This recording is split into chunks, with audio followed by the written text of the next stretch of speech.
شیعہ حضرات کا نیریٹو کیا ہے، رافضیوں کا نیریٹو کیا ہے، ان کا بیانیہ کیا ہے، ان کا عقیدہ کیا ہے؟ وہ کہتے ہیں صاحب اللہ کے نبی کا انتقال ہوا تو سارے صحابہ مرتد ہو گئے، گنتی کے لوگ 5-6 لوگ ایسے بچے جو سچے مسلمان تھے، سب مرتد ہو گئے۔ ابو بکر مرتد، عمر مرتد، عثمان مرتد، نعوذ باللہ۔ جس بیوی کی گود میں سر رکھ کر کے محمد الرسول اللہ دنیا سے تشریف لے گئے، اپنی آخری بیماری کے ایام میں جس بیوی کے حجرے میں جانے کی آپ نے خواہش ظاہر کی اور تمام بیویوں نے خوشی سے اجازت دے دی، اس بیوی ہم سب کی پیاری ماں حضرت عائشہ کے بارے میں کہتے منافق تھی، وہ نبی سے نفرت کرتی۔ نعوذ باللہ۔ بڑا آسان ہے تبصرے کر دینا، بڑا آسان ہے کمنٹ کر دینا۔ صحابہ کرام، اب تک تو یزید کا مسئلہ چل رہا تھا، ابن زیاد کا مسئلہ چل رہا تھا، اور فلاں کا مسئلہ چل رہا تھا، اب تو ہمیں سے کچھ لوگوں کی زبانیں حضرت معاویہ کے بارے میں کھل رہی ہیں۔ ایک صاحب کہنے لگے کہ صاحب حضرت عمار کے بارے میں بخاری کی حدیث ہے، حضرت عمار کے بارے میں اللہ کے نبی نے کہا کہ تم کو باغی جماعت قتل کرے گی، اور حضرت عمار کو حضرت معاویہ نے قتل کیا تھا۔ اس کا مطلب کہ حضرت معاویہ باغی تھے، اور حدیث میں یہ بھی لفظ ہے کہ اے عمار، تجھے وہ لوگ جہنم کی طرف بلائیں گے، تو ان کو جنت کی طرف بلائے گا۔ اس کا مطلب کہ حضرت معاویہ جہنم کی طرف بلا رہے تھے۔ ہم تو اتنا جانتے ہیں۔ آج ایک صاحب کہتے ہیں کہ صاحب ہم نے تو بنو امیہ کو علمی موت مار دی۔ ایک صاحب کا فیس بک چلاتے تو ہر طرح کی چیز آتی ہے نا بھائی، اس میں یہ تھوڑی ہے کہ ہم اہل حدیث ہے تو اہل حدیث کی چیز آئے گی۔ اب ایک صاحب کا بیان آیا، بولے ہم نے تو رضی اللہ عنہ کہہ کر کے آج بنو امیہ کو علمی موت دے دی۔ گویا وہ حضرت معاویہ کے ساتھ اور دیگر وہ صحابہ جن کا تعلق بنو امیہ کے ساتھ تھا، ان کو رضی اللہ عنہ بھی وہ سمجھیے کہ بہت بھاری من سے کہتے ہیں، وہ علمی موت مار رہے ہیں بنو امیہ کو، اور ایسے لوگوں کو ہمارا نوجوان اپنا آئیڈیل کہتا ہے۔ میرے بھائیوں، صحابہ کرام جن کے نام کے ساتھ ہم رضی اللہ عنہ لگاتے ہیں، یہ رضی اللہ عنہ ہم کیوں لگاتے ہیں؟ یہ رضی اللہ عنہ بتاتا ہے کہ ہمارا عقیدہ کیا ہے صحابہ کے بارے میں۔ نبی کا ہر صحابی جنتی ہے، یہ ہمارا عقیدہ ہے۔ اگر ہمارے کلیجے میں اللہ اور اس کے رسول کی ذرہ برابر محبت ہے، ابھی آپ نے عقیدہ سنا، ہمارا عقیدہ یہ ہونا چاہیے وَنُبْغِضُ مَن يُبْغِضُهُمْ، صحابہ سے بغض رکھے وہ ہمارا محبوب کبھی نہیں ہو سکتا۔ وہ دیکھنے میں کتنا خوبصورت ہو، اس کی داڑھی کتنی لمبی، اس کا جبہ کتنا لمبا، اس کی پرسنالٹی کتنی اچھی، ہماری نظر میں وہ شیطان ہے، تو صحابہ سے بغض رکھے، سیدھی سی بات۔ اور قرآن کہہ رہا ہے لِيَغِيظَ بِهِمُ الْكُفَّارِ، صحابہ سے بغض کون رکھتا ہے؟ کافر رکھتا ہے، سیدھی سی بات ہے۔ علماء کیا کہتے ہیں، فتوے کیا کہتے ہیں، تاریخ کیا کہتی ہے، قرآن کیا کہہ رہا ہے؟ لِيَغِيظَ بِهِمُ الْكُفَّارِ، صحابہ سے بغض رکھنے والا کافر ہوتا ہے، صحابہ سے بغض رکھنے والا کافر ہوتا ہے۔ الحمدللہ نحمده ونستعینه ونستغفره ونعوذ باللہ من شرور انفسنا ومن سیئات اعمالنا، من يهده الله فلا مضل له ومن يضلل فلا هادي له، واشهد ان لا اله الا الله وحده لا شريك له، واشهد ان محمدا عبده ورسوله، يا ايها الذين امنوا اتقوا الله حق تقاته ولا تموتن الا وانتم مسلمون، يا ايها الناس اتقوا ربكم الذي خلقكم من نفس واحدة وخلق منها زوجها وبث منهما رجالا كثيرا ونساء، واتقوا الله الذي تساءلون به والأرحام إن الله كان عليكم رقيبا، يا أيها الذين آمنوا اتقوا الله وقولوا قولا سديدا يصلح لكم أعمالكم ويغفر لكم ذنوبكم، ومن يطع الله ورسوله فقد فاز فوزا عظيما، أما بعد فإن خير الحديث كتاب الله، وخير الهدي هدي محمد صلى الله عليه وسلم وشر الأمور محدثاتها وكل محدثة بدعة وكل بدعة ضلالة وكل ضلالة في النار أعوذ بالله من الشيطان الرجيم بسم الله الرحمن الرحيم وقرن في بيوتكن ولا تبرجن تبرج الجاهلية الأولى وأقمنا الصلاة وآتينا الزكاة وأطعنا الله ورسوله إنما يريد الله ليذهب عنكم الرجس أهل البيت ويطهركم تطهيرا۔ صدر محترم، علماء کرام، محترم بزرگوں، نوجوان ساتھیوں، ناتھو پور کی اس مسجد میں کافی عرصے کے بعد آنے کا اور کسی پروگرام میں شرکت کا موقع مل رہا ہے۔ اللہ جزائے خیر دے اتحاد ابناء سلفیہ کے ذمہ داروں کو، اور اس مسجد کی بھی ذمہ داری جن لوگوں کے ہاتھ میں ان کو بھی، کہ آج یہ خوبصورت سی مجلس، اور وہ بھی عصر کے بعد، عام طور سے یہ وقت نہیں ہوتا پروگراموں کا، پھر بھی اللہ کے فضل و کرم سے بڑا خوبصورت مجمع ہے۔ ابھی آپ نے صدارتی خطاب سنا، صحابہ کرام کی عظمت پر ایک بہترین خطاب سنا آپ نے۔ یہ محرم کا مہینہ چل رہا ہے اس وقت، اور محرم کے مہینے میں بہت کچھ ہو رہا ہے اور ہوتا ہے، اور ایک لفظ ہم بہت کثرت سے سنتے ہیں اس مہینے میں، اہل بیت۔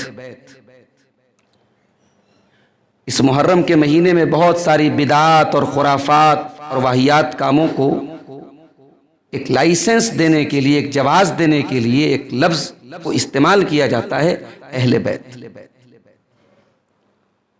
سوال یہ ہے کہ اہل بیت ہیں کون،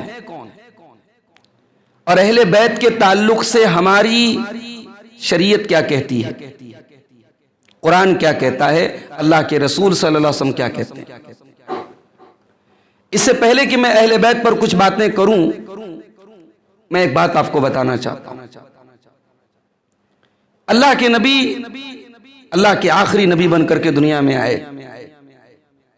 40 سال کی عمر میں آپ نے نبوت کا اعلان کیا، اللہ کی طرف سے آپ کو مبعوث کیا گیا، اور 23 سال نبوت کی زندگی آپ نے گزاری۔ جب آپ نے اپنی زندگی کا آخری حج کیا، جو پہلا اور آخری حج تھا، تقریباً 1 لاکھ یا 1.25 لاکھ فالوورز آپ کے ماننے والے، آپ کے صحابہ، آپ کا کلمہ پڑھنے والے آپ کے سامنے، یہ وہ جو 1 لاکھ یا 1.25 لاکھ کا مجمع تھا، ظاہر ہے کہ آپ کے صحابہ تھے، اس میں بڑی تعداد، میکسیمم لوگ آپ کے صحابہ تھے۔ ہمارا نیریٹو کیا ہے، اہل سنت کا نیریٹو کیا ہے؟ ہمارا نیریٹو یہ ہے کہ اللہ کے نبی صلی اللہ علیہ وسلم اپنے مشن میں کامیاب تھے۔ آپ نے جو تربیت کی ہے، 23 سال آپ نے جو محنت کی ہے، تو آپ کو جو ساتھی ملے ہیں، جو کمپینین ملے ہیں، وہ بڑے بہترین ساتھی ملے، ایسے ساتھی ملے جو موسیٰ کو بھی نہیں ملے، جو عیسیٰ کو بھی نہیں ملے، جو کسی نبی کو نہیں ملے۔ اور ابھی آپ نے شیخ ظفر نعمان صاحب کی تقریر میں قول سنا حضرت عبداللہ بن مسعود کا، وہ کہتے تھے کہ جس طریقے سے اللہ تعالیٰ نے اپنے نبی کو چنا ہے، نبی کے صحابہ کو بھی اللہ ہی نے چنا ہے۔ جس طریقے سے اللہ نے ساری انسانیت میں اپنے نبی کو چن لیا، اسی طریقے سے اللہ نے ساری انسانیت میں اپنے نبی کے صحابہ کو چن لیا۔ تو ہمارا عقیدہ تو یہ ہے میرے بھائی کہ میرے نبی کے سارے صحابہ نبی کے وفادار تھے، اور جس طریقے سے نبی کے وفادار تھے، نبی کی ذات سے تعلق رکھنے والی ہر چیز کے لیے وفادار تھے۔ یہ ہمارا نیریٹو ہے. شیعہ حضرات کا نیریٹو کیا ہے؟ رافضیوں کا نیریٹو کیا ہے؟ ان کا بیانیہ کیا ہے؟ ان کا عقیدہ کیا ہے؟ وہ کہتے ہیں صاحب اللہ کے نبی کا انتقال ہوا تو سارے صحابہ مرتد ہو گئے. گنتی کے لوگ 5-6 لوگ ایسے بچے جو سچے مسلمان تھے، سب مرتد ہو گئے. ابو بکر مرتد، عمر مرتد، عثمان مرتد. نعوذ باللہ. جس بیوی کی گود میں سر رکھ کر کے محمد الرسول اللہ دنیا سے تشریف لے گئے، اپنی آخری بیماری کے ایام میں جس بیوی کے حجرے میں جانے کی آپ نے خواہش ظاہر کی اور تمام بیویوں نے خوشی سے اجازت دے دی، اس بیوی ہم سب کی پیاری ماں حضرت عائشہ کے بارے میں کہتے منافق تھی، وہ نبی سے نفرت کرتی. نعوذ باللہ. ابو بکر صدیق، ابھی آپ نے تقریر کے دوران ایک آیت سنی قرآن کی، ساعۃ الاسرہ. نبی کی زندگی میں ایک جنگ تھی جس کا نام جنگ تبوک تھا. اس کو قرآن میں اللہ نے کہا کہ مشکل کی گھڑی تھی. بھئی آپ لوگ تو بنارس سے بھی کافی لوگ آئے ہیں. جب کاروبار انسان کا چلتا ہے نا، تب پکنک نہیں مناتا ہے آدمی. تب گھومنے پھرنے دوستوں کو، پریواروں کو لے کر کے اپنے کام کو چھوڑ کے لوگ نہیں جاتے ہیں. صحابہ کرام نے مدینہ سے 700 کلومیٹر کا سفر، تبوک کا سفر، اور اس وقت کی سپر پاور رومن امپائر سے لڑنا تھا.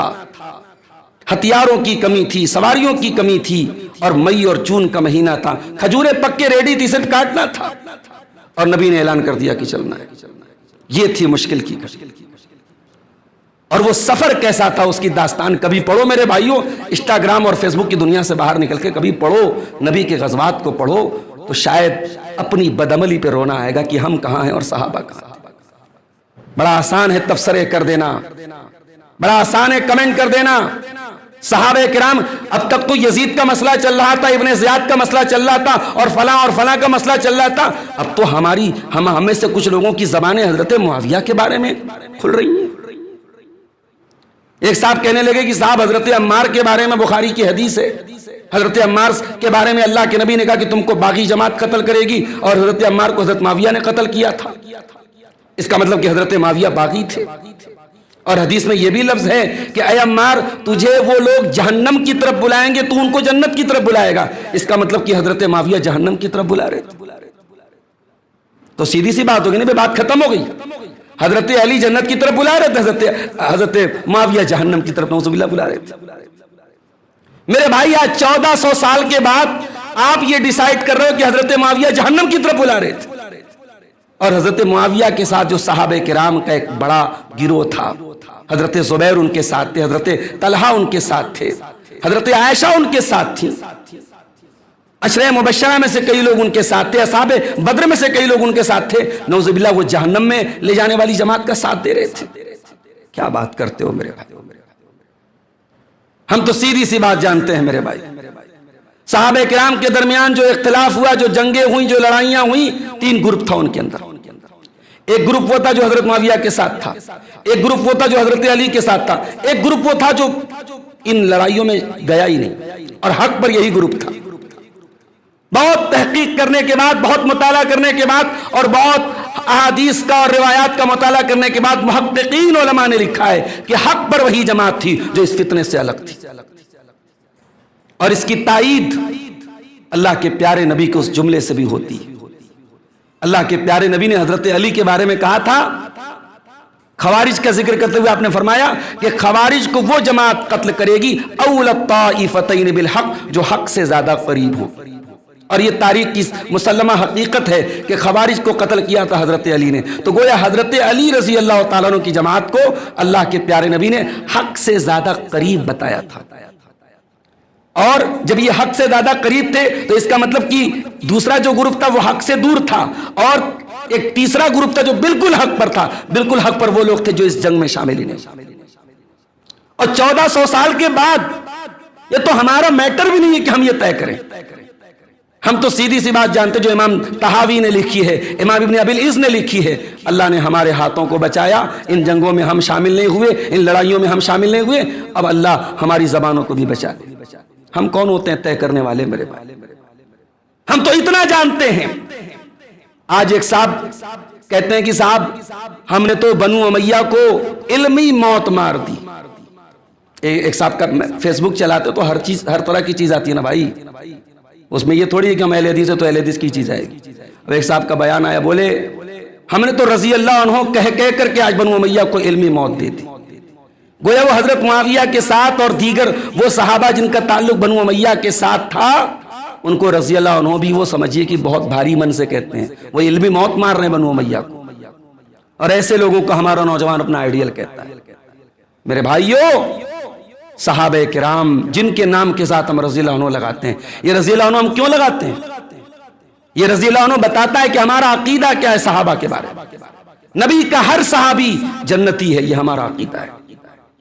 وہ معصوم نہیں تھے, ان سے غلطیاں ہوئی ہیں, ان سے خطائیں ہوئی ہیں, مگر اللہ نے قرآن میں ان کو سرٹیفکیٹ دے دیا رضی اللہ عنہم ورضوا عنہ. ان میں مراتب تھے. جو پہلے ایمان لائے ان کا درجہ زیادہ تھا, جو بدر میں شامل ہوئے ان کا درجہ بہت زیادہ تھا.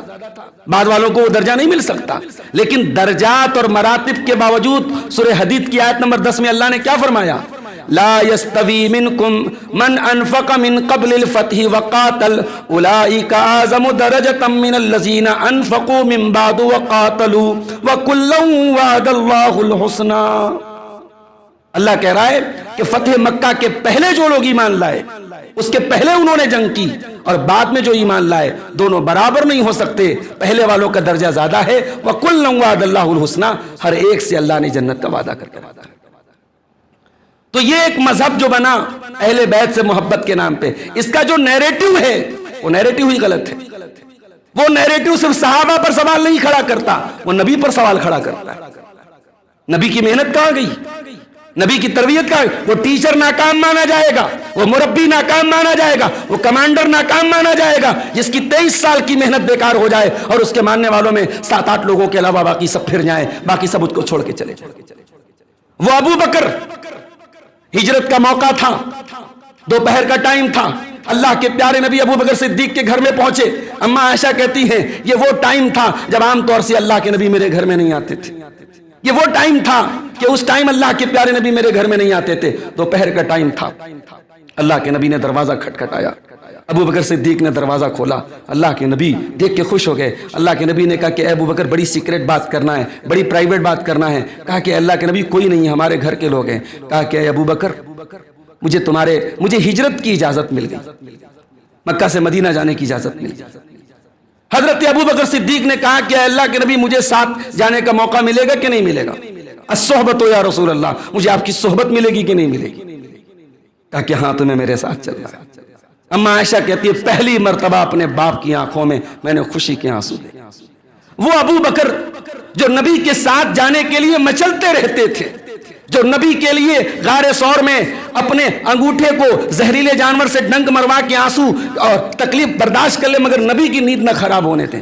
وہ ابو بکر جو غزوہ تبوک کے موقع پر اپنا سب کچھ لٹا کے کہہ دیں کہ گھر میں جھاڑو لگا کے آیا ہوں, اللہ اور اس کا رسول میرے لیے کافی ہے. وہ ابو بکر جس کے بارے میں اللہ کے پیارے نبی اپنی وفات کے پہلے آخری خطبہ دے رہے ہیں اور خطبے میں کہتے ہیں اللہ نے اپنے ایک بندے کو اختیار دیا ہے, ایک بندے کو آپشن دیا ہے, چاہے تو دنیا کی زندگی لے لے, دنیا میں کچھ دن عیش و آرام کر لے, یا اللہ کے پاس چلا جائے. اور اللہ کے اس بندے نے اللہ کے پاس جانا قبول کر لیا. اللہ کے پاس جانے کی بات اس نے قبول کر لی, اور اتنا کہا تھا اللہ کے نبی نے. اور ابو بکر صدیق رونے لگتے ہیں اور کہتے ہیں فدینا کبھی آبائنا و امہاتنا, ہمارے ماں باپ آپ پر قربان ہو جائیں. اور صحابہ کہتے ہیں ہمیں بہت بعد میں سمجھ میں آیا کہ اللہ کے نبی اپنی بات کر رہے تھے اور نبی کی مراد کو سب سے زیادہ سمجھنے والے ابو بکر صدیق. وہ ابو بکر کہ صحابہ کہتے جب ہم نبی کا نام لیتے تھے تو اکیلے نام نہیں لیتے تھے, ہم کہا کرتے تھے جا ابو بکر و عمر, ذہب ابو بکر و عمر, اللہ کے پیارے نبی آئے, ابو بکر آئے اور عمر آئے. اللہ کے پیارے نبی گئے, ابو بکر گئے, عمر گئے. جو ابو بکر اور عمر نبی کے ساتھ ساتھ رہا کرتے تھے. میرے بھائیو اگر وہ منافق ہو گئے, وہ نبی کے دشمن بن گئے, وہ اہل بیت کے دشمن بن گئے, تو پھر بچا کون میرے بھائی؟ یہ بات سمجھنے کی ضرورت ہے. ہمارے علماء بیٹھے ہیں, میں بڑی ذمہ داری کے ساتھ بات کر رہا ہوں کہ آج سوشل میڈیا کے ذریعے بڑی تیزی سے ہمارے نوجوانوں میں رافضیت کا زہر گھولا جا رہا ہے. وہ ہارڈ والی رافضیت نہ آئے لیکن سافٹ والی رافضیت تو آ چکی ہے ہمارے اہل حدیثوں کے نوجوانوں کے اندر. چلے جاؤ آپ اہل حدیث نوجوان بڑی تعداد میں آپ کو ملیں گے جو حضرت معاویہ کے بارے میں بد کلامی کر رہے ہیں، کہہ رہے صاحب وہ تو یہ کرتے تھے وہ کرتے تھے، ہم تو ان کو بڑی مشکل سے رضی اللہ عنہ کہتے ہیں۔ میرے بھائیوں، یہ صحابہ کرام اور اہل بیت یہ دونوں ہمارے دل و جان ہیں میرے بھائی۔ اہل سنت کا عقیدہ یہ ہے، اہل الحدیث کا عقیدہ یہ ہے، سلف صالحین کا عقیدہ یہ ہے، ہمارے صحابہ بھی ہماری آنکھوں کے تارے ہیں اور اہل بیت بھی ہمارے کلیجے کے ٹکڑے ہیں۔ ہم صحابہ سے بھی محبت کرتے ہیں اور اہل بیت سے بھی محبت کرتے ہیں۔ ابو بکر بھی ہمارے، عمر بھی ہمارے، عثمان بھی ہمارے، علی بھی ہمارے، معاویہ بھی ہمارے۔ یہ دشمنی کی داستانیں تم نے بنائی۔ تم کہتے ہو کہ صحابہ اور اہل بیت میں دشمنی تھی، داستان گڑی گئی کہ صاحب حضرت فاطمہ اپنے باپ کی وراثت لینے کے لیے حضرت ابو بکر کے پاس گئیں اور حضرت ابو بکر نے کہہ دیا کہ نہیں، وراثت نہیں ملے گی۔ نبی نے فرمایا تھا کہ انبیاء کی وراثت نہیں بٹتی ہے، انبیاء جو چھوڑ کے چلے جائیں سب صدقہ ہو جاتا ہے۔ حضرت فاطمہ ناراض ہو جاتی ہیں اور زندگی بھر حضرت ابو بکر سے بات نہیں کرتی۔ یہ تو صحیح ہے کہ حضرت فاطمہ گئی تھی مانگنے کے لیے، لیکن اب آپ یہاں سے جو شیعوں کا عقیدہ ہے وہ کیا ہے؟ ان کا کہنا ہے کہ صاحب حضرت ابو بکر نے جھوٹی حدیث پڑھی، نبی نے ایسا کچھ نہیں کہا۔ جس انسان نے اپنی ساری زندگی نبی کے لیے اپنا سب کچھ قربان کیا ہو، وہ زمین کے ٹکڑے کے لیے اپنے نبی کے بارے میں جھوٹ گڑے گا میرے بھائی، اور وہ نبی کی بیٹی کو تکلیف پہنچائے گا؟ کیا عقیدہ بیان کیا جا رہا ہے؟ اور اس عقیدے کے ماننے والوں، آج میں دیکھتا ہوں ٹوٹو چل رہا ہے، آٹو چل رہا ہے، سنی چلا رہا ہے، صحابہ کو ماننے والا چلا رہا ہے، وہ نوحہ بجا رہا ہے، ماتم کی کیسٹیں اس کے گھروں میں بج رہی ہیں، اس کے کارخانوں میں بج رہی ہیں، لطف آ رہا ہے سننے میں۔ ارے ہمارا اگر ہمارے کلیجے میں اللہ اور اس کے رسول کی ذرہ برابر محبت ہے، ابھی آپ نے عقیدہ سنا، ہمارا عقیدہ یہ ہونا چاہیے وَنُبْغِضُ مَن يُبْغِضُهُمْ، صحابہ سے بغض رکھے وہ ہمارا محبوب کبھی نہیں ہو سکتا۔ وہ دیکھنے میں کتنا خوبصورت ہو، اس کی داڑھی کتنی لمبی، اس کا جبہ کتنا لمبا، اس کی پرسنالٹی کتنی اچھی، ہماری نظر میں وہ شیطان ہے جو صحابہ سے بغض رکھے، سیدھی سی بات۔ اور قرآن کہہ رہا ہے لِيَغِيظَ بِهِمُ الْكُفَّارِ، صحابہ سے بغض کون رکھتا ہے؟ کافر رکھتا ہے، سیدھی سی بات ہے۔ علماء کیا کہتے ہیں، فتوے کیا کہتے ہیں، تاریخ کیا کہتی ہے، قرآن کیا کہہ رہا ہے؟ لِيَغِيظَ بِهِمُ الْكُفَّارِ، صحابہ سے بغض رکھنے والا کافر ہوتا ہے، صحابہ سے بغض رکھنے والا کافر ہوتا ہے۔ اب آئیے اہل بیت پر ہم تھوڑی سی بات کر لیں۔ اہل بیت کا لفظ بڑا کامن لفظ ہے۔ اہل بیت کا مطلب گھر والے، اردو میں ہم استعمال کرتے ہیں اہل و عیال، اہل کا لفظ اردو میں بھی استعمال کرتے ہیں۔ شریعت کی ٹرم میں اہل بیت کس کو بولتے ہیں؟ آئیے ایک آیت پڑھتا ہوں، 2 حدیث پڑھتا ہوں، کلیئر ہو جائے گا کہ اہل بیت کس کو کہتے ہیں۔ قرآن کا 22واں پارہ کھولتے ہیں، 21ویں پارے کے لاسٹ میں اللہ اپنے نبی کی بیویوں کو خطاب کر رہا ہے، اے نبی کی بیویوں یہ مت کرو، اے نبی کی بیویوں یہ مت کرو، اس طریقے سے بات ہو رہی ہے۔ اب اس کے بعد سورہ احزاب کی آیت نمبر 32 آتی ہے، آپ قرآن کھول کر کے 22ویں پارے کی سٹارٹنگ میں دیکھ سکتے ہیں۔ وَقَرْنَ فِي بُيُوتِكُنَّ، اے نبی کی بیویوں تم اپنے گھروں کے اندر جمی رہا کرو، وَلَا تَبَرَّجْنَ تَبَرُّجَ الْجَاهِلِيَّةِ الْأُولَىٰ، اور اب کبھی اپنے گھر سے نکلا کرو تو بن سمر کر کے نہ نکلا کرو۔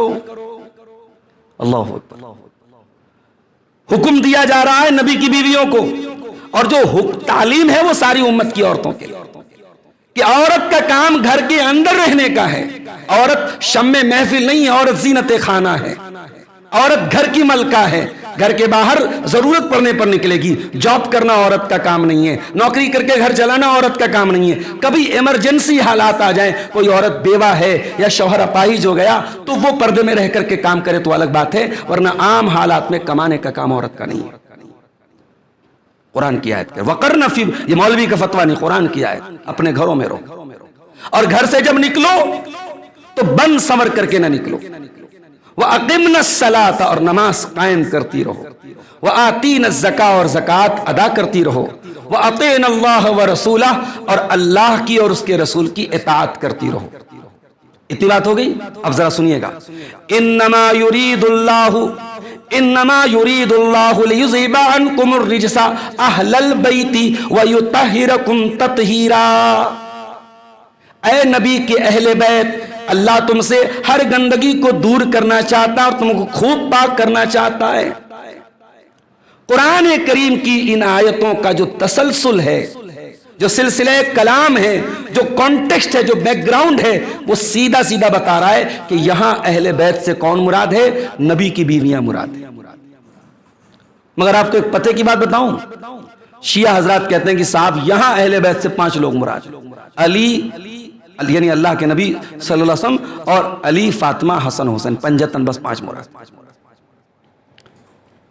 یعنی اس آیت کریمہ سے مراد اگر ہم صرف 5 لوگوں کو لیتے ہیں تو پھر نعوذ باللہ ثم نعوذ باللہ ہمیں یہ ماننا پڑے گا کہ قرآن کریم کا جو انداز بیان ہے وہ بڑا عجیب و غریب قسم کا انداز بیان، کہ پہلے کی آیت میں نبی کی بیویوں کا ذکر ہو رہا ہے، بعد کی آیت میں نبی کی بیوی کا ذکر ہو رہا ہے، اور بیچ کی آیت میں پنجتن کا ذکر ہو رہا ہے، تو عجیب بات ہے۔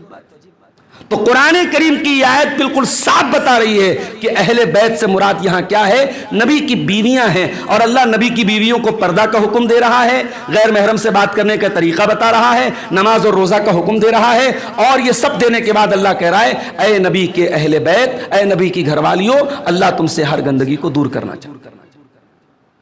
اور یہاں نبی کے اہل بیت سے مراد نبی کی بیویاں ہیں، اس کی تائید سورہ ہود کی اس آیت سے بھی ہوتی ہے جہاں ابراہیم علیہ السلام کا واقعہ بیان کیا گیا۔ ابراہیم علیہ السلام کے پاس جب فرشتے آتے ہیں اور ان کو اسحاق کی خوشخبری سناتے ہیں تو ان کی بیوی سارہ کہتی ہیں اَأَلِدُ وَأَنَا عَجُوزٌ وَهَذَا بَعْلِي شَيْخًا، کہ اس بڑھاپے میں مجھے بیٹا ہوگا، میرا شوہر بھی بوڑھا ہو گیا، میں بھی بوڑھی ہو گئی، إِنَّ هَذَا لَشَيْءٌ عَجِيبٌ، یہ تو بڑی عجیب بات ہے۔ تو فرشتے کہتے ہیں قَالُوا أَتَعْجَبِينَ مِنْ أَمْرِ اللَّهِ رَحْمَةُ اللَّهِ وَبَرَكَاتُهُ عَلَيْكُمْ أَهْلَ الْبَيْتِ إِنَّهُ حَمِيدٌ مَجِيدٌ۔ فرشتے کہتے ہیں کہ اے ابراہیم کے اہل بیت، اے سارہ، یہ اللہ کا حکم ہے اور تم اللہ کے حکم پر تعجب کرتی ہو، اللہ کی رحمت تم پر نازل ہو اور اللہ کی برکت تم پر نازل ہو۔ تو قرآن کی آیت صاف صاف بتا رہی ہے کہ نبی کے اہل بیت سے مراد نبی کی بیویاں ہیں، سورہ احزاب کی آیت کے اندر۔ اچھا، ہماری کامن لینگویج میں بھی بھئی آپ شادی کی دعوت دیں اور لکھے عبدالغفار سلفی صاحب وتھ فیملی، اور میں لے کے آ جاؤں اپنے بھائیوں کو، بھتیجوں کو، خاندان کے لوگوں کو، اور بیوی بچوں کو نہ لے کے آؤں، تو لوگ کہیں گے یار فیملی کی دعوت دیا تھا، خاندان کی تھوڑی دعوت دیا تھا میں۔ تو فیملی بول کر کے انسان سب سے پہلے اپنے بیوی بچوں کو مراد لیتا ہے، تو کامن سینس کی بات ہے۔ تو قرآن کریم کی یہ آیت نص ہے کہ نبی کی بیویاں اہل بیت میں شامل ہیں۔ اب آئیے پنجتن کا ذکر کرتے ہیں۔ ہم بھی پنجتن کے ماننے والے ہیں، مگر ہمارے ماننے کا انداز الگ ہے۔ ایک وہ پنجتن کے ماننے والے ہیں کہ پنجتن کو ماننے کے نام پہ باقی سب کو گالیاں دیتے ہیں، اور ہمارا عقیدہ کیا ہے بھئی؟ پنجتن سے مراد کون ہے؟ اللہ کے پیارے نبی حضرت فاطمہ، حضرت علی، حسن اور حسین، یہ سب ہمارے آنکھوں کے تارے ہیں۔ آئیے وہ حدیث بھی پڑھ لیتے ہیں۔ صحیح مسلم کی روایت ہے، کتاب و فضائل الصحابہ کی روایت۔ حدیث کی روایت کرنے والی اماں عائشہ کہتی ہیں اللہ کے پیارے نبی ایک دن صبح صبح نکلے، وعلیہ مرط مرحل، آپ کالے رنگ کی ایک چادر اوڑے ہوئے تھے، منقش چادر تھی، چادر کے اوپر کچھ نقش و نگار، کچھ ڈیزائن بنے ہوئے تھے۔ فجاء الحسن ابن علی، تو سیدنا حسن ابن علی اللہ کے نبی کے نواسے، بڑے نواسے، وہ آئے، آپ نے اپنی چادر میں ان کو شامل کر لیا۔ پھر حسین آئے، آپ نے ان کو شامل کر لیا رضی اللہ عنہ۔ پھر حضرت علی آئے، حضرت فاطمہ آئیں، آپ نے ان چاروں لوگوں کو اپنی چادر میں شامل کر لیا، اور آپ نے فرمایا اللہم ہؤلاء اہل بیتی، اے اللہ یہ میرے اہل بیت ہیں۔ اور اس میں آپ نے قرآن کی آیت بھی پڑھی انما یرید اللہ لیذھب عنکم الرجس اہل البیت ویطہرکم تطہیرا۔ کیا پتہ چلا اس حدیث سے؟ کہ قرآن کی آیت میں تو نبی کی بیویوں کو اہل بیت کہا گیا تھا، یہاں اللہ کے پیارے نبی نے ان چاروں ہستیوں کو بھی اپنے اہل بیت میں آنرری شامل کیا۔ آنرری یعنی آپ نے اعزازاً ان کو اعزاز دیا، سمان دیا کہ اے علی، اے فاطمہ، اے حسن اور حسین، آپ بھی میرے اہل بیت میں سے۔ جن کو اللہ کے نبی نے اعزاز کے طور پر اہل بیت کہا تھا ان کو تو ہم اہل بیت مانیں، اور جن کو قرآن نے اہل بیت کہا ان کو اہل بیت نہ مانیں۔ میرے بھائیوں، یہ کتنی بڑی بے وقوفی کی بات ہے۔ اب آئیے تیسری حدیث سن لیجئے، اہل بیت کا مطلب بالکل کلیئر ہو جائے۔ حضرت زید ابن ارقم کی روایت ہے، صحیح مسلم کے اندر یہ بھی موجود ہے۔ زید ابن ارقم کہتے ہیں اللہ کے پیارے نبی صلی اللہ علیہ وسلم نے خطبہ دیا۔ کہاں دیا؟ ایک تالاب کے پاس دیا جس کا نام خم تھا، اور یہ تالاب کہاں تھا؟ مکہ اور مدینہ کے بیچ میں. اور یہ خطبہ آپ نے کب دیا تھا؟ جب آپ حج کر کے مدینہ واپس لوٹ رہے تھے، اس موقع پر آپ نے دیا تھا.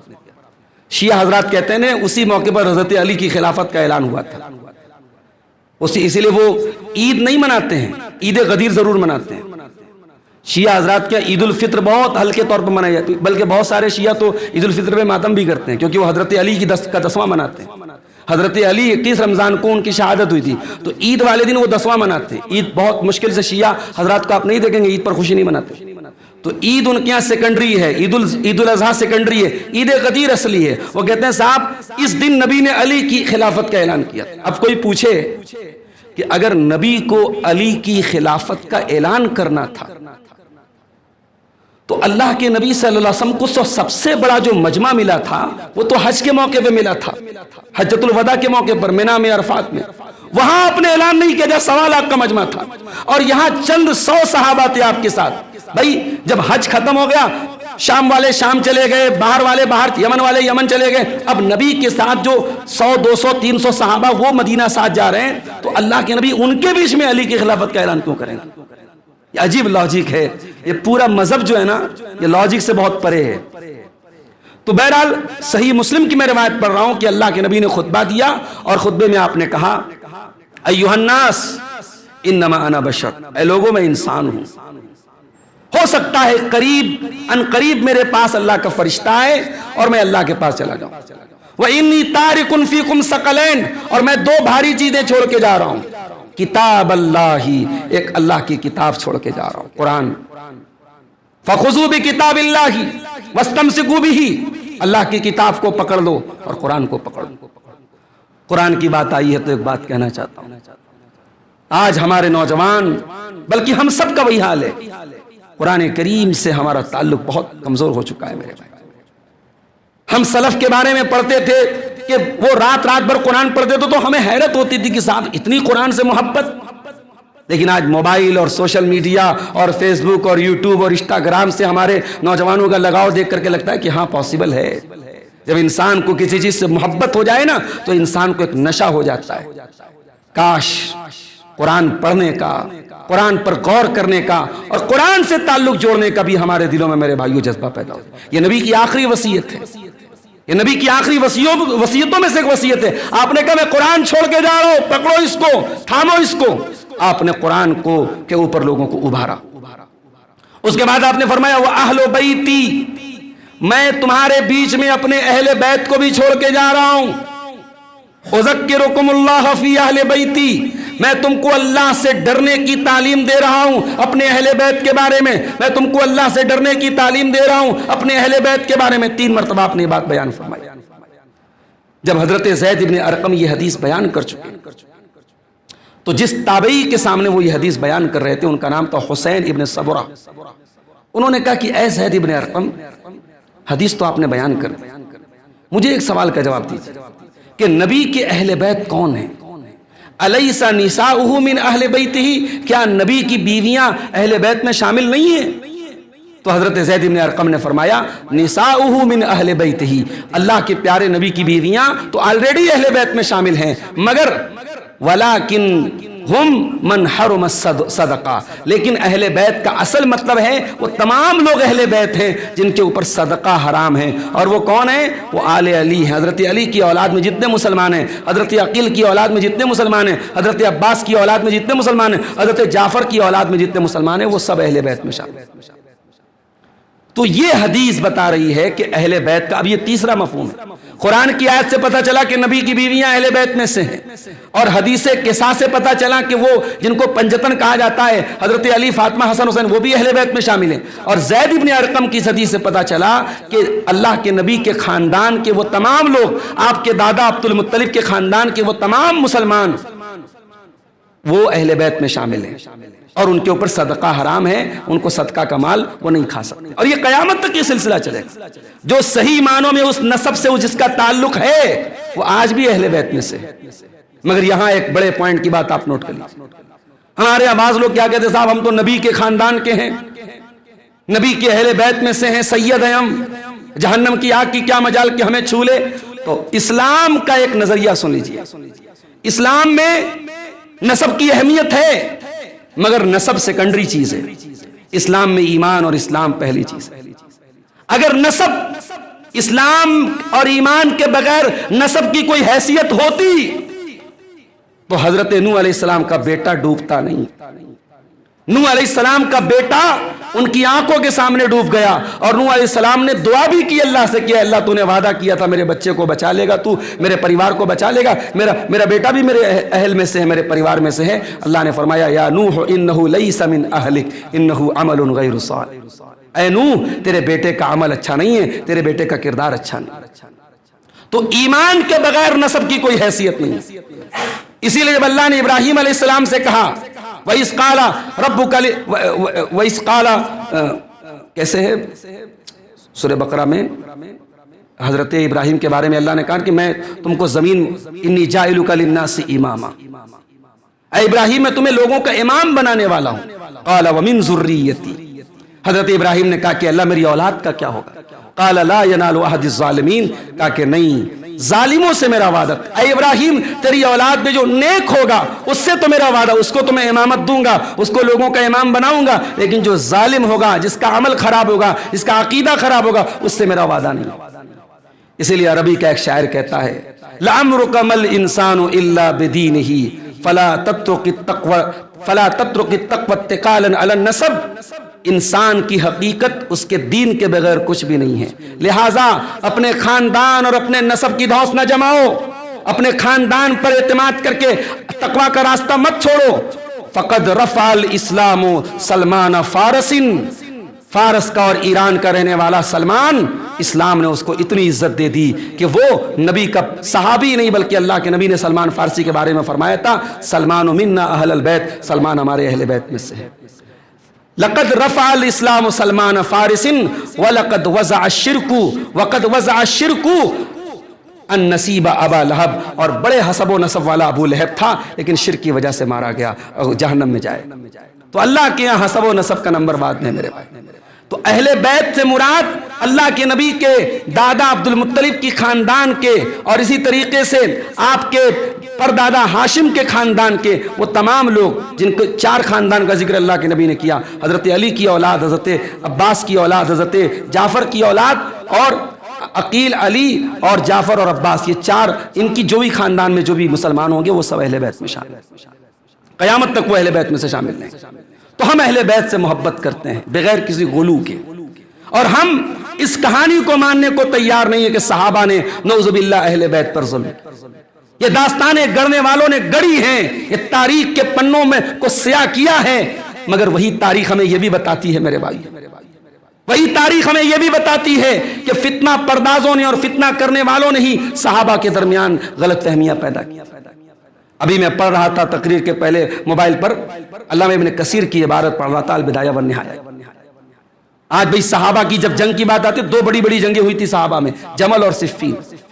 جنگ جمل کی بات ابھی میں پڑھ رہا تھا, حضرت علامہ ابن کثیر لکھتے ہیں کہ جب حضرت عائشہ پہنچی ہیں بصرہ تو حضرت علی نے اپنے کمانڈر قعقاع بن عمرو کو بھیجا کہ جاؤ اور حضرت عائشہ سے پوچھو کہ کیوں آئی ہو. تو قعقاع بن عمرو آتے ہیں اور آ کے کر کے کہتے ہیں یا اماں, اے امی جان کیوں آئی ہیں آپ؟ حضرت عائشہ کہتی ہیں لِلْإِصْلَاحِ بَيْنَ النَّاسِ, لوگوں کے درمیان اصلاح کرنے کے لیے آئی. حضرت عائشہ کا اور ان کے ساتھ جو صحابہ تھے ان کا اوپینین یہ تھا, ان کی ڈیمانڈ یہ تھی کہ حضرت عثمان غنی کی شہادت کو کئی مہینے ہو گئے, ان کے قاتلین کو ان کے کیفر کردار تک پہنچایا جائے, ان کے قاتلین. یہی پوائنٹ تھا حضرت علی حضرت معاویہ کے درمیان اختلاف کا اصل پوائنٹ یہی تھا.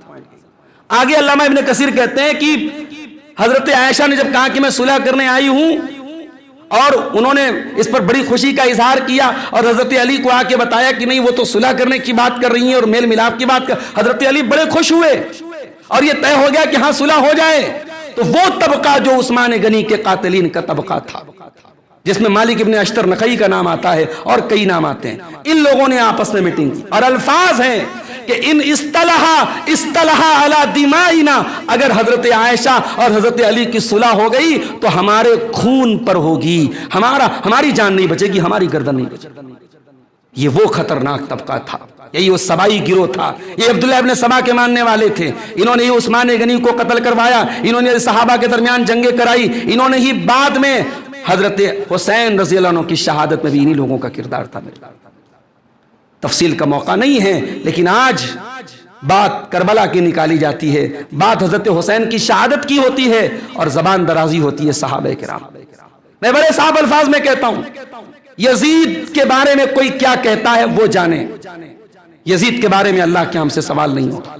یزید کے بارے میں اہل سنت میں بھی بہت سارے علماء اور اسلاف ایسے گزرے ہیں جو سکوت اختیار کرتے ہیں، کچھ تعریف کرتے ہیں، کچھ نے ان کے بارے میں کچھ غلط زبان بھی استعمال کی، اہل سنت کے علماء کی بات کر رہا ہوں۔ لیکن آپ یزید کے اوپر، صحابہ کرام کے اوپر اگر ریسرچ کے نام پہ، تحقیق کے نام پہ صحابہ کرام پر انگلی اٹھاتے تو اپنے ایمان کی خیر بنائی اور بند کر دیجیے یہ داستانے اور افسانے بیان کرنے کی صحابہ کرام اور اہل بیت میں دشمنی تھی۔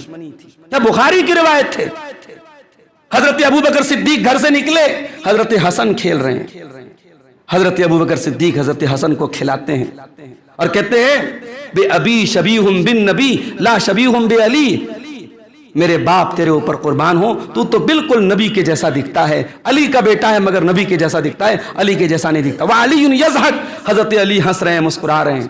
یہ تعلق تھا، شکوے بھی ہوئے، انسان تھے، شکوے بھی ہوئے۔ حضرت ابوبکر خلیفہ ہوئے، 6 مہینہ تک حضرت علی نے بیعت نہیں کی۔ اور یہاں یہ بھی یاد رکھو، مسلمانوں کا اگر کوئی خلیفہ منتخب ہو جائے نا تو وہ کوئی ڈیموکریسی نہیں ہوتی، ایک ایک آدمی سے ووٹ لیا جائے۔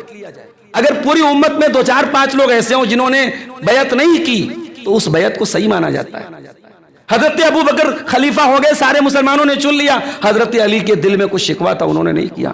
6 مہینہ گزر گئے، حضرت فاطمہ کا انتقال ہو گیا، حضرت علی نے پیغام بھیجا حضرت ابوبکر کے، بخاری کی روایت پڑھ رہا ہوں آپ کے سامنے، کہا کہ میں ملنا چاہتا ہوں آپ سے۔ حضرت ابوبکر نے یہ نہیں کہا کہ میں خلیفہ ہوں آپ میرے گھر آئیں، کوئی بات نہیں، حضرت ابوبکر حضرت علی کے گھر گئے اور اس کے بعد دونوں حضرات کے درمیان جو گفتگو ہوتی ہے، آپ جائیے بخاری شریف کی روایت اٹھا کے دیکھیں۔ حضرت ابوبکر کھڑے ہوتے ہیں، خطبہ دیتے ہیں اور خطبہ دینے کے بعد حضرت علی کی خوبیاں بیان کرتے ہیں اور اللہ کے پیارے نبی کے ساتھ ان کا جو رشتہ تھا اس کو بیان کرتے ہیں، اور اسی موقع پر کہتے ہیں والذی نفسی بیدہ لقرابۃ رسول اللہ صلی اللہ علیہ وسلم احب الی من ان اصل قرابتی، مجھے اپنے رشتے سے زیادہ رسول کا رشتہ پیارا ہے۔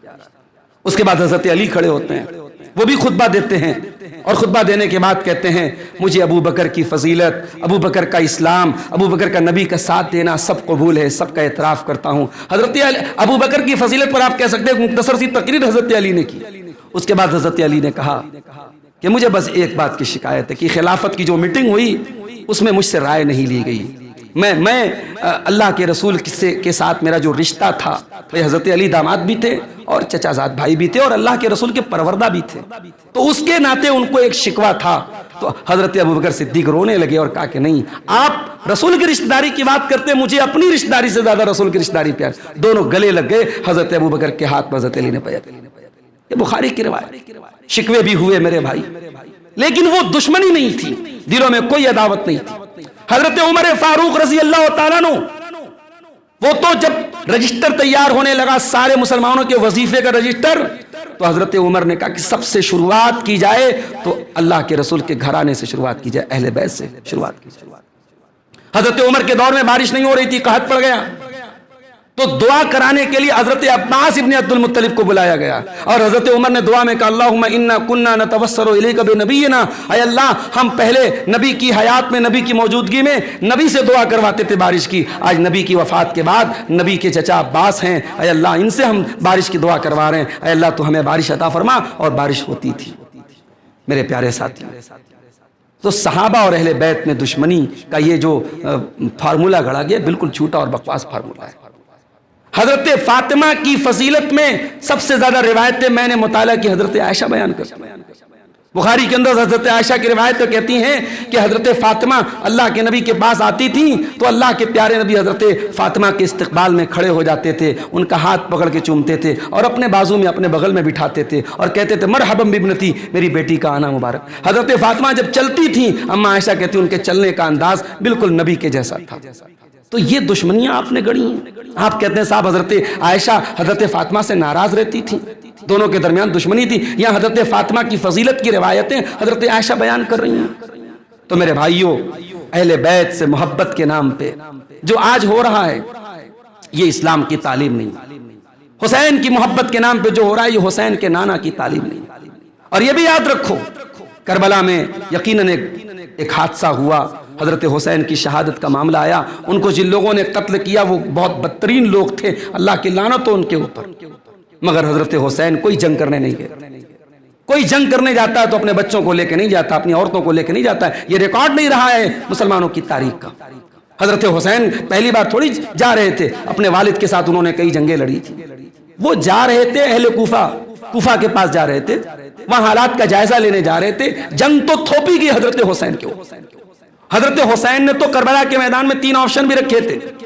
کہا تھا کہ مجھے واپس مکہ جانے دو، یا مجھے کسی سرحد پہ جانے دو، یا مجھے یزید کے پاس جانے دو اور میں یزید سے بات کروں گا. ایک روایت تو یہ الفاظ ہیں، میں یزید کے ہاتھ پر اپنا ہاتھ رکھ دوں. وہ خواجہ معین الدین چشتی اجمیری کی طرف ایک شعر منسوب ہے کہ سر داد نہ داد دست در دست یزید، کہ سر دے دیا مگر یزید کے ہاتھ میں ہاتھ نہیں دیا. وہ شعر بھی جو ہے بے مطلب ہو جاتا ہے اس روایت کے بعد. یہ صحیح روایت ہے کہ حضرت حسین نے کہا تھا مجھے یزید کے پاس جانے تو میں اپنا ہاتھ اس کے ہاتھ میں رکھوں. تو ظاہر ہے کہ جنگ کرنے کے لیے نہیں گئے تھے. جنگ کرنے گئے ہوتے ان کے خاندان کے لوگوں نے روکا نہ ہوتا، ان کے بڑے بزرگوں نے روکا نہ ہوتا، صحابہ کرام نے روکا نہ ہوتا. آپ کہتے ہیں صاحب اسلام زندہ ہوتا ہے ہر کربلا کے بعد، اسلام خطرے میں ہے اور بچانے والے صرف 72 ہیں. باقی صحابہ کہاں گئے؟ باقی تابعین کہاں گئے؟ باقی سارے مسلمان نعوذ باللہ منافق ہو گئے. اسلام خطرے میں ہے، نانا کا دین خطرے میں ہے، اور بچانے کے لیے نواسے جا رہے اور ساتھ دینے والے صرف 72 لوگ ہیں. یہ جو فلسفہ ہے کربلا کا میرے بھائی، یہ فلسفہ ہمارے بنیادی عقیدے سے ٹکراتا ہے. ہمارا عقیدہ یہ ہے حضرت حسین رضی اللہ تعالیٰ عنہ نبی کے اہل بیت میں سے ہیں، نبی کے نواسے ہیں، نبی کے چہیتے ہیں، نبی کے لاڈلے ہیں، اور ان کو شہید کرنے والے بدترین لوگ تھے. مگر کوئی اسلام کی اور حق اور باطل کی جنگ نہیں ہوئی تھی. یزید کی خلافت اس زمانے کے تمام لوگوں نے تسلیم کی تھی. حضرت حسین نے بھی کہیں انکار نہیں کیا تھا. ہاں انہوں نے بیعت نہیں کی تھی، لیکن کبھی کھل کر کے انہوں نے اظہار نہیں کیا تھا کہ ان کے دل میں کیا چل رہا ہے. ہاں شہادت کے پہلے کربلا کے موقع پر میدان میں انہوں نے یزید کے پاس جانے کی بھی بات رکھی. اب ان کے دل میں کیا تھا یہ وہ جانتے تھے اور اللہ جانتا تھا. ہم اور آپ ان کے دل کی بات نہیں جان سکتے. میرے حضرت حسین اور حسن یہ دونوں نبی کے چہیتے اور لاڈلے. ایک آخری روایت بیان کر کے بات ختم کر رہا ہوں. اللہ کے پیارے نبی خطبہ دے رہے تھے، کتنی محبت کرتے تھے اپنے ان نواسوں سے. آپ ذرا دیکھیں. دیکھیے محبت کا اقرار ہمیں بھی ہے، محبت پر ایمان ہمیں بھی ہے، مگر اس محبت کو بلیک میل کرنا، اہل بیت کی محبت اور حسن و حسین کی محبت کے نام پہ صحابہ کی نفرت پروسنا، یہ ہم سے نہیں ہو سکتا میرے بھائیو، اور نہ اس کو ہم قبول کر سکتے. لوگوں کو بھڑکانا، کربلا کے میدان کے ایسے واقعات بیان کیے جاتے کہ حضرت حسین نے تلوار اٹھائی تو اتنے 1000 لوگ مر گئے، ان کے چھوٹے بچے کے حلق میں تیر. یہ تو ایسا بیان کیا جا رہا ہے جیسے کیمرہ لگا کے یہ پوری ریکارڈنگ ہو رہی ہے میرے بھائی. ایک المناک باب تھا تاریخ کا. ایک شہادت حضرت حسین کے مقدر میں لکھی تھی وہ ہو گئی، اور اسلام کی یہ کوئی پہلی شہادت نہیں. اسلامی تاریخ شہیدوں کے خون سے رنگین ہے. اگر 10 محرم الحرام کو سیدنا حسین کے نام کا جنازہ نکلتا ہے، ان کے نام کا تعزیہ نکلتا ہے، تو 1 محرم الحرام کو حضرت عمر فاروق کے نام کا بھی ایک جنازہ، ایک تعزیہ نکلنا چاہیے. ایک 18 ذی الحجہ کو عثمان غنی کا بھی تعزیہ نکلنا چاہیے، جن کو 1 مہینہ 40 دن تک یا 1 مہینے تک اپنے گھر میں قید کر کے قرآن پڑھتے ہوئے بڑی بے دردی سے شہید کیا گیا. ایک تعزیہ تو 21 رمضان کو بھی نکلنا چاہیے. حضرت حسین کے والد حضرت علی کو نماز کی حالت میں عبد الرحمن ابن ملجم نے مارا تھا.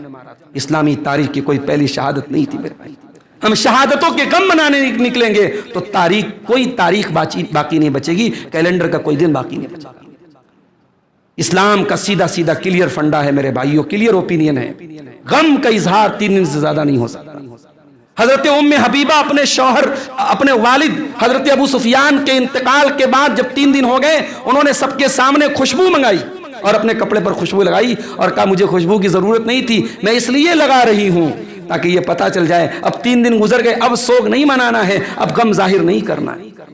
آج ہم رافضیوں کی کیا بات کریں، ہم صحابہ کے دشمنوں کی کیا بات کریں. آج ہمارے وہ بھائی جو صحابہ کو مانتے ہیں، ان کے یہاں محرم کا مہینہ غم کا مہینہ مانا جاتا ہے، اور اہل بیت کی محبت کے نام پر ڈرامے بازیاں ہو رہی ہیں میرے بھائی. رویا جا رہا ہے، رلایا جا رہا ہے. میرے بھائیوں، ہم حضرت حسن و حسین سے محبت کرتے ہیں کیونکہ نبی کے محبوب تھے۔ اللہ کے نبی خطبہ دے رہے ہیں، حسن و حسین مسجد میں آتے ہیں، چھوٹے چھوٹے بچے ہیں، سرخ رنگ کا کپڑا پہن کے آتے ہیں اور سرخ جوڑے میں ملبوس ہیں۔ اللہ کے پیارے نبی ممبر سے اتر جاتے ہیں، اپنا خطبہ روکتے ہیں اور اپنے نواسوں کو گود میں لیتے ہیں اور قرآن کی آیت لوگوں کے سامنے پڑھتے ہیں، انما اموالکم و اولادکم فتنہ، کہ تمہارا مال اور تمہاری اولاد فتنہ ہے۔ آپ نے کہا کہ میں اپنے نواسوں کو دیکھ کر کے صبر نہ کر پایا اور اپنا خطبہ روک کر کے، گفتگو روک کر کے جب تک ان کو لاڈ پیار نہ کر لیا تو مجھے صبر نہ ہو سکا۔ اتنی محبت کرتے تھے میرے بھائی۔ یقیناً حضرت حسین رضی اللہ تعالیٰ عنہ کے ساتھ جو کربلا کے میدان میں جو موقف اپنایا ابن زیاد نے اور اس کے لشکر نے، اور جو ظلم ہوا ہے ان کے خاندان پر، ظاہر ہے کہ وہ بدترین کام ہے، لیکن اس کو بنیاد بنا کر کے سال کا ہر ایک دن خاص کر لینا اور اس دن جو ہے واہیات قسم کے خرافات کرنا اور دین کی ایک ایسی عجیب و غریب شکل بنا دینا۔ دنیا کی کوئی قوم اس کی کسی قوم میں اس کی نظیر نہیں ملتی کہ غم منایا جاتا ہو۔ بہت بڑے بڑے مہاپرش آئے، بہت بڑے بڑے لوگ آئے، ان کے ماننے والے لوگ ہیں، مگر ان کی مرنے پر اس طریقے سے غم کا اظہار نہیں کرتے۔